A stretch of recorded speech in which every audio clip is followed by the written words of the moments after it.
네, 얼마 전 트럼프 미국 대통령과 푸틴 러시아 대통령의 회동은 사실 별 성과가 없었는데 시진핑 주석과의 회동은 큰 성과가 있기를 기대하면서 두 번째 주제를 시작하겠습니다.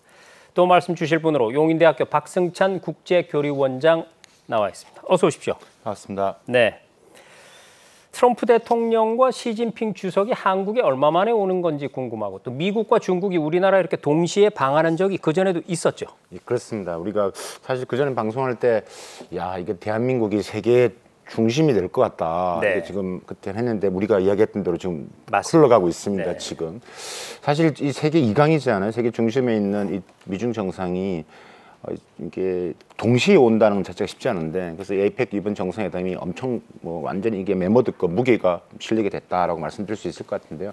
일단 지금 트럼프 대통령 같은 경우는 6년 만이죠. 2019년대 그때 북한 남북 정상 있을 때 이제 한번 오셨죠. 그때 왔고, 그다음에 특히 이제 이 시진핑 주석 같은 경우는 이번에 이제 11년 만에 오는 거거든요. 네. 그다음에 그때 이제 2014년도니까요. 그런데 두 정상이 동시에 오는 것으로 치면 13년 전입니다. 거슬러 갑니다. 2012년도인데 그때 서울에서 이제 핵안보 정상회담이 있었는데 그때는 오바마 대통령하고 후진타오 그렇죠. 4세대 지도부죠. 네. 두 사람이 왔었죠. 그래가지고 했었는데 이게 이제 13년 만에 이제 대한민국 경주에서 이렇게 열린다는 게 의미가 있다라고 말씀드릴 수 있겠습니다. 네, 13년 만에 동시에 방한하는 미중 정상.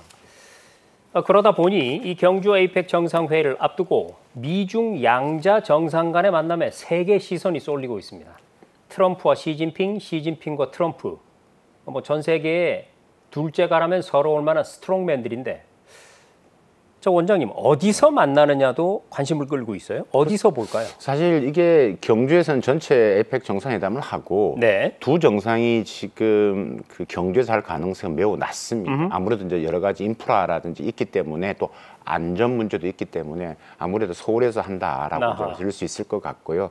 그러면 서울에서 어디서 하느냐라고 했을 때 지금 추천 여러 가지 이제를 지금까지 했던 여러 가지 경험을 봤을 때 아마도 이제 신라 호텔이 가능성이 높지 않겠느냐라고 이제 보고 있습니다. 왜냐하면 그런 조짐들이 보이는 거죠. 그러니까 그 시기 때 신라 호텔에서 이제 일부 예약자들한테 이제 11월 초에 국가 관련된 행사가 있으니까 네. 양해를 부탁드린다라고 지금 이야기를 하고 있기 때문에 지금 그 가능성이 지금 매우 높아 보이기도 하고요. 여러 후보군들이 조선 호텔이나 그랜드 하얏트 이렇게 이야기를 하고 있는데 제 개인적으로는 아무래도 거기 가능성이 매우 높지 않겠나라 좀 보고 있습니다. 이게 단순하게 두 정상 간에 이제 어느 정도 시간에 어떤 아젠다를 할지 등등의 여러 가지가 지금 매우 조율하고 있기 때문에 이제 그런 부분에서 이제 전 세계가 정말 아마 다 외신들이 다 보도를 할 수 있는 네. 시간이 될 것 같습니다. 자, 우리 박승찬 원장님의 예언이 들어맞는지는 네. 확인해 보시면 될 것 같습니다. 자, 트럼프 대통령과 시진핑 주석 두 사람이 이렇게 만나게 되면 과연 어떤 얘기들이 오가게 될지. 지금 관세 문제부터 시작해서 네. 두 사람이 풀어야 할 난제가 한두 가지가 아니거든요. 네, 네. 이른바 경주 빅딜 이런 것이 나오지 않을까 하는 기대도 큰데 네. 어떻게 보세요? 낮습니다. 네, 낮습니다. 일단 가능성은 낮다. 네, 네. 경주 이제 일단은 장소가 경주는 아니기 때문에 네. 어쨌든 경주 에이펙이니까 이름하여 경주 빅딜이라고 할 수는 있습니다만은 이번에 긴 야이가 오고 갈 것이냐라는 부분에서 저는 매우 제한적이라고 보는 사람 중에 한 사람입니다. 그러니까 왜냐하면 일단 지금 관세 부분에서는 지금 막강하게 대치를 하고 있고 사실 4차 미중 무역 협상 했은 부분에서 그때 이제 관세 협상이 이야기가 되지 않았습니다. 주로 이제 틱톡 이슈가 이슈가 됐던 거고요.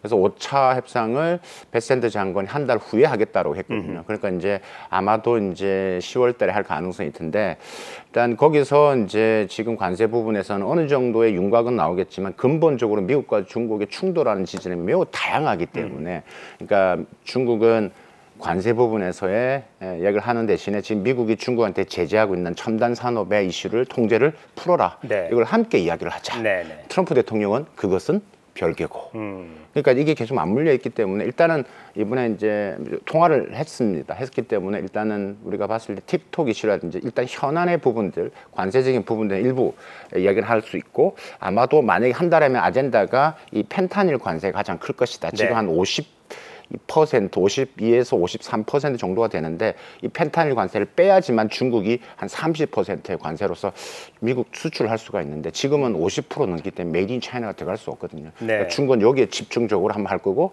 미국 측에서는 그러면 중국 정부가 어떻게 할 것이냐라고 요구를 할 거기 때문에 이게 지금 아마 물밀 협상을 하고 진행될 가능성이 있다. 하지만 큰 딜이 있을 가능성은 매우 낮다. 설명 듣다 보니까 이게 빅딜 이렇게 큰 틀의 어떤 합의가 이루어지기에는 전선이 너무 여러 군데 분포돼 있다 이런 느낌이 드네요. 자, 미중 간의 관세 전쟁이 장기화되고 있습니다. 앞으로 사실 미국의 대중 압박이 거세지면 거세졌지 약해지리란 보장도 없는 것 같고요. 이걸 계속해서 버틸 만한 중국의 지구력이 있다고 보세요? 어떻게 보십니까? 지금 중국은 이런 속내인 것 같습니다.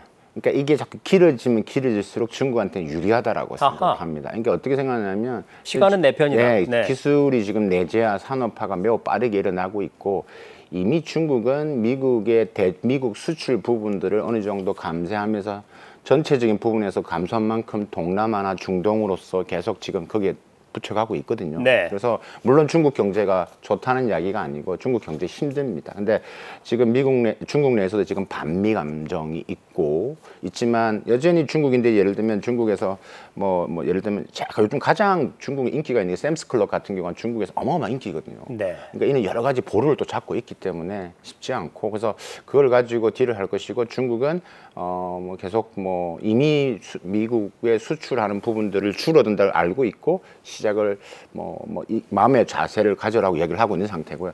수출 관련된 중국 가보시면 이유라든가 광저우 같은 데 가보시면 예전에는 영어를 가르쳤는데 요즘은 수출 상인들 앉혀놓고 스페인어 가르쳐요. 네.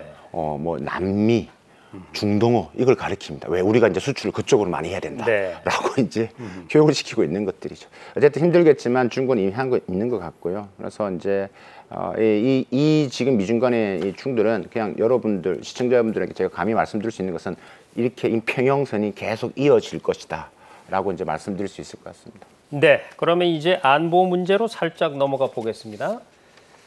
트럼프와 시진핑 미중 정상이 대만 문제에 대해서 의견을 교환하면서 자연스럽게 주한 미군에 대한 얘기가 오갈 수도 있다 이런 분석이 나오던데 어떻게 보세요? 그렇죠. 이게 왜냐하면 지금 뭐 미중 정상 부분 특히 중국이 지금 보고 있는 관심은 뭐냐면 한국과 지금 미국과의 동맹 현대화에서 어떤 내용들이 일어날 것이냐. 왜냐하면 동맹 현대화는 주한 미군 감축뿐만이 아니라 어떤 이슈도 있냐면요. 이 지상군을 줄이고 공군의 비중을 늘린다는 겁니다. 공군의 비중을 늘린다는 의미는 결국 대만 해협과 연결이 된다는 이야기입니다. 네. 그러니까 미국의 관심이 북한이 아니라 대만으로서 즉 중국을 억제적으로 옮긴다는 겁니다. 그렇기 때문에 중국은 여기에 관심을 가질 수밖에 없는 곳들이고 그래서 이게 이제 양국 간에 있는 특히 이제 안보적인 측면에서 견해차는 여전할 수밖에 없다. 그래서 이 부분에서는 주로 이제 경제 중심으로 네. 인력 부분 이야기를 할 것이고 관세 부분들이고 그다음에 뭐 타이완 이슈는 더더욱 이번에 미중 정상회담에서 나올 가능성은 매우 낮다라고 이제 말씀드릴 수 있을 것 같고요. 말씀하신 때 가장 핵심 부분들이 그런 부분에서 이제 미중 정상회담에서 나오는 이제 어떻게 보면 한미 간의 동맹 현대에 대해서 계속 우리 이번에 한중 정상회담 하지 않습니까? 네. 그 이슈도 아마 나올 수도 있다라는 것도 우리 정부에서는 다 아마 준비를 좀 하고 있을 것으로 보여집니다. 그렇군요. 지금 주한 미군 문제라든지 이런 안보 문제를 포함해서 사실 우리나라도 미국이랑 할 얘기가 참 많은 상황 아니겠습니까? 맞습니다. 뭐 조지아 문제도 있고요. 그러면 한미 정상회담이 이 경주 에이펙 때 별도로 열릴 가능성도 제기가 되는데 어떻게 보세요? 일단 지금 우리 정부는 일단 에이펙 전후로 해서 이제 한미 정상회담 개최를 지금 추진하고 있는 걸로 알려져 있습니다. 네. 그러니까 이제 가능한 많이 만나야죠. 왜냐하면 현안이 해결되지 않는 게 너무 많지 그렇죠. 않습니까? 네. 일단 지금 3,500불 지금 현금으로 좀 하라고 했을 때 우리가 뭐 무제한 부분에서 지금 수합을 하자는데 미국 측은 뭐 지금 대답이 없고요. 네. 지금 그래서 지금 이 통상 문제가 지금 현안 문제이기 때문에 이 문제도 이야기해야 될 부분도 있을 것이고 또 북한 이슈도 있는 부분들이 있기 때문에 이제 우리는 무조건 적극적으로 대응한다라는 차원이다 말씀드릴 수 있을 것 같고 이런 차원에서 지금 이제 우리가 에이펙 정상회담 하기 전에 이제 10월 23일하고 이번이죠. 이번 이제 23일, 24일 날 한미 통합 국방 협의체가 이제 열리고 또 10월 달에 이제 한미 협의이 그 5차 회의도 열릴 가능성이 있기 때문에 이는 사전 국방 안보 측면에서 일단 양국 간에 일단 국방부 차원에서 여러 가지 이제 조율이 있고 하면서 뭐 제가 볼 때는 그런 가능성도 배제할 수는 없다. 근데 이게 여러분들 보셔야 될 게 한미 정상 그러니까 우리가 봤을 때 미국과 중국 간에 이런 정상회담도 있을 것이고 요게 시간차가 있기 때문에 이게 길지는 않아 보인다 하더라도 그래서 네. 긴 이야기의 논의 시간은 매우 제한적이다라고 말씀드릴 수 있겠습니다. 네, 잘 알겠습니다.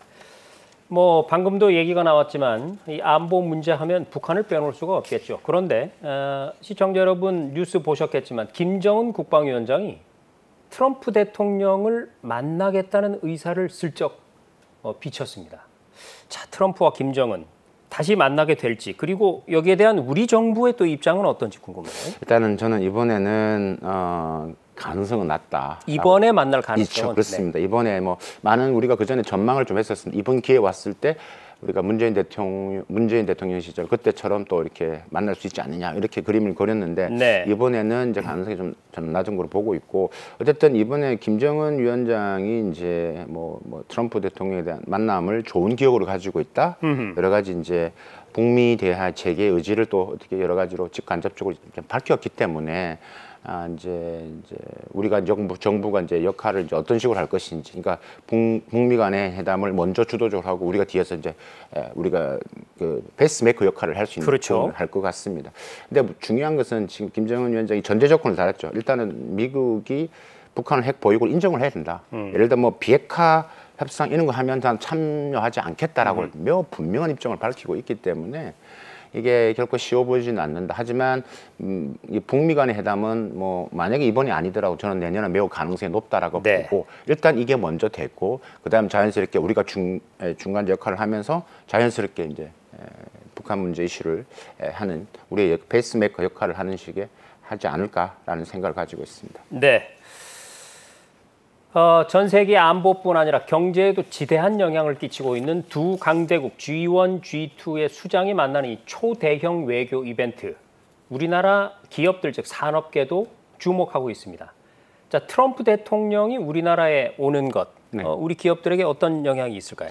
일단 영향이 크죠. 일단은 크게 제가 생각할 때 한 두 가지 정도로 지금 생각을 좀 하고 있는 것 같습니다. 네. 첫 번째는 기업의 관점에서 봤을 때 그렇습니다. 트럼프 대통령이 왔을 때 이번에 온다라면 이제 경주니까 아마도 특히 조선 사람이 관심이 많기 때문에 바로 가까이에 있는 울산에 있는 HD 현대중공업을 그 사업장을 방문할 가능성이 있지 않을까. 뭐 그럴 경우 이제 그런 여파로 인해서 우리 또 조선 뭐 주식에도 영향이 미칠 것이고 이제 그런 부분에서 좀 더 깊이 좀 긴밀한 또 조선업 협력에 확대할 수 있는 기회가 있지 않을까라고 이야기를 좀 기대를 하고 있죠. 왜냐하면 98년도인가에 이제 트럼프 1기 때 그때 장남 트럼프 주니어와 함께 그때는 경남 거제죠. 그때 대우조선 지금은 하나오션으로 바뀌었지만 그때 방문한 적이 있었기 때문에 그럴 가능성이 기대감이 있고 두 번째는 좀 반대적인 걱정을 좀 하고 있는 거죠. 이번에 미중 정상회담이 만약에 좀 잘 돼가지고 좀 서로가 싸울 좀 덜 한다면 완화된다면 만약에 베이드 인 차이나가 중국 제품이 미국에 수출을 하게 된다라면 미국 시장에서 이 메이드 인 차이나와 메이드 인 코리아가 또 경쟁할 수 있지 않을까. 너는 또 우려를 또 양면이 있는 거죠. 네. 그런데 제가 우리 기업분들한테 말씀드린데 걱정하지 마십시오. 그렇게 될 가능성이 매우 낮다. 그렇기 때문에 그런 부분들을 기업 입장에서는 이제 그런 양면을 이제 걱정을 하는 것 같습니다. 말씀드렸다시피 미중 정상회담은 이번에는 대통령 두 정상이 만나지만 세부적인 논의보다는 포괄적인 이야기를 하는 게 가능성이 높다. 네, 잘 알겠습니다.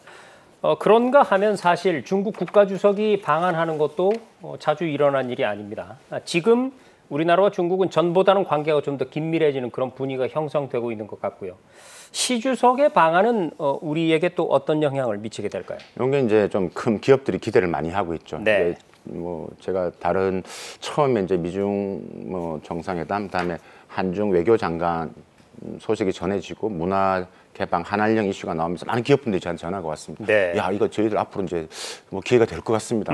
어떻게 전망하십니까? 하라고 매우 이제 들뜬 목소리로 저한테 전화해 줬던 분들이 기억이 나는데 이번에 시 주석의 방한 이슈는 어쨌든 간에 지금 그전까지 우리가 한중 관계 조금 뭐 여러 굴곡이 있었지만 한중 관계 새로운 도약, 그러니까 변화의 하나의 전환점이 될 수 있다라는 말씀을 드릴 수 있을 것 같고요. 중요한 건 이번에 시주석만 오는 게 아니라 많은 중국 기업인들을 데리고 옵니다. 그러니까 이미 저는 그 전에 방송에 말씀을 못 드렸지만 이미 시진핑 오는 거 좀 저는 개인적으로 좀 간파를 하고 있었고 네. 이 비즈니스 서밋이 아마 서울에서 열릴 겁니다. 그래서 그 준비하고 있는 것들을 뭐 저도 많이 연락을 받았기 때문에 그래서 이제 이런 부분에서 뭐 대외적으로 아직 이것도 대외적으로 공개가 되지는 않았습니다. 근데 네. 뭐 제가 방송에서 말씀드릴 수 있는 게 준비를 하고 있는 과정이기 때문에 그래서 이랬을 때 우리 기업들 입장에서는 또 중국 기업의 협업이 가능한 부분들 이렇게 또 생겨날 것으로 보여지고 또 상징적 의미가 있죠. 시진핑 주석이 방한을 했다라는 것은 일단 우리의 문화 콘텐츠라든가 이런 것들 뭐 진출할 수 있는 자연적인 기회, 중국 기업들이 이제 더 그만큼 기대를 하고 있는 것들이죠. 네. 자, 이제 마지막 질문 드려야 될 것 같습니다. 트럼프 대통령과 시진핑 주석이 모두 참석한 이 경주 에이펙 정상회의는 이재명 대통령이 힘차게 시동을 걸고 있는 실용 외교, 그중에 특히 이 가교론의 첫 시험대가 될 것 같습니다. 자, 원장님, 우리나라는 어떤 전략을 가지고 이 에이펙 정상회의를 준비해야 될까요? 대통령께서 미중 사이에서 과교 역할을 하겠다라고 말씀하셨습니다. 그 한미 동맹을 체결해서 중국과의 협력을 강화하겠다. 중재 역할을 하겠다라고 말씀하셨습니다. 저는 매우 의미 있는 이야기라고 생각이 드는데 이것을 잘하기 위해서는 미중 사이 잘하기 위해서는 결국은 우리 스스로의 외교 역량으로 외교적 공간을 충분히 만들어내는 게 중요한데 여기에 이제 외교적 역량이 필요한데 이게 이제 어떤 분들은 전략적 모호성이라 하는데 전략적 모호성이 아니라 전략적 유연성입니다. 분명히 다르다라는 거 말씀드릴 수 있을 것 같고요. 그래서 뭐 우리가 한미나 한중이나 결국 원칙 있는 국익 외교를 했을 때 이번에 뭐 지금 중간자, 중재자 역할을 충분히 성공적으로 잘할 수 있을 것으로 보여집니다. 이번 에이펙 정상회담이 대한민국이 정말 미중 간에 끼어 있는 뭐 우리가 또 여러 가지 비유를 하지만 그런 것이 아니라 미중 사이에서 정말 과교 역할 중재자로서 목소리를 낼 수 있는 의미 있는 하나의 플랫폼, 하나의 큰 행사가 될 것으로 저는 믿어 의심치 않습니다. 네, 잘 알겠습니다. 경주 에이펙 정상회의가 세계 평화의 마중물이 되기를 기대합니다. 지금까지 도움 말씀의 용인대 박승찬 원장이었습니다. 고맙습니다.